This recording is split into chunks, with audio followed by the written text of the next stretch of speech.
Analog camera, parts and definition. Shutter. Shutter is photography device through which the lens aperture of the camera is open to admit light and thus expose the film, or the electronic image sensor of a digital camera. Adjustable shutter. Control exposure time or the length of time during which light is admitted. Camera lens. Camera lens. Also known the photographic lens or photographic objective. Is a optical lens or assembly of lens used is conjunction with the camera body and mechanism to make image of object either on photographic film or on other media capable of storing an image chemically or electronically.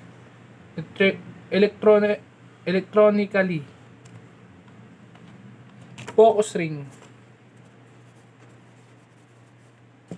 The focus ring is usually marked with guide number showing how far away a subject is when it is focused. You will also notice f-stop or this is scale that tell you the full range of focusing distance. In other words, object within that range will fall into focus using that particular f-stop. Advanced film. Advanced film. Advanced film. Advanced film is a mechanism for moving film from one spool to another incrementally, one frame at a time. Hot shoe.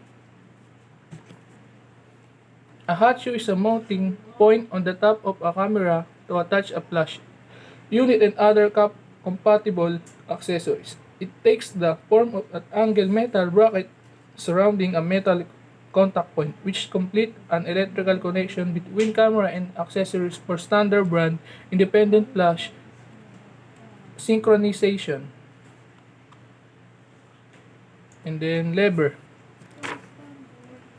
Rewind lever.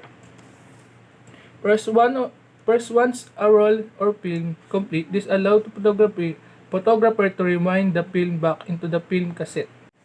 Analog camera back. Camera back. Takip ng. And then film compartment. Dito nilalagay yung film. By viewer. Yung silip pagkukuha ng camera or video. And rewind button. Kung gusto mo i-rewind yung film.